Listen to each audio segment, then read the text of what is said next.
Hi, I'm Dr. David Drozek, here to talk to you about healthy food.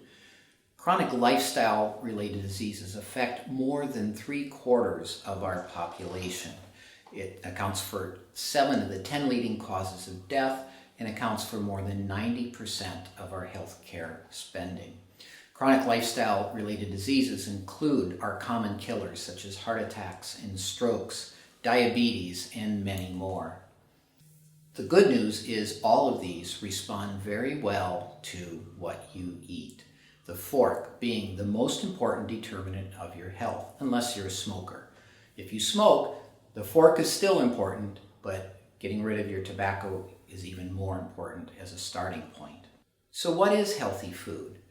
When we look at the science, we see that the things on the right, the plant-based whole foods in the green zone, are the things that provide us the best health.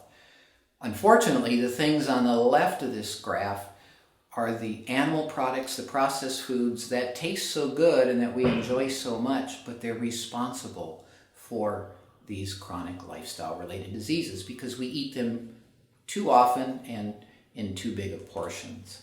So here at Live Memorial Well, we've devised a brochure, a guide for you based on the traffic light to help you choose healthier foods.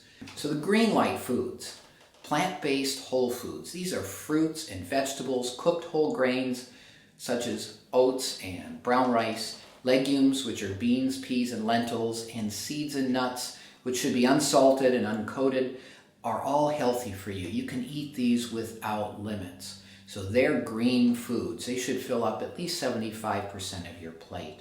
Also on those, as you prepare them, you want to minimize the amount of salt, sugar, fats, and oils that are added as you prepare them.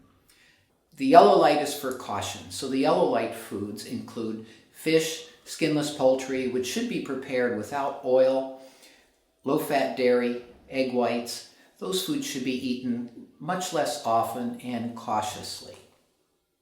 Also, with the yellow light foods are the processed plant-based foods. Breads and pastas should be consumed in limited portions, and when at all possible, they should be whole grain.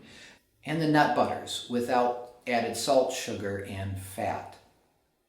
Then we have the red light foods, the foods you really need to consider closely and minimize, if not eliminate them altogether from your diet. These are foods that are high in saturated fat and cholesterol, which drives many of these diseases. These include the red and processed meats, high-fat dairy and cheese, poultry with skin, palm and coconut oils, and egg yolk.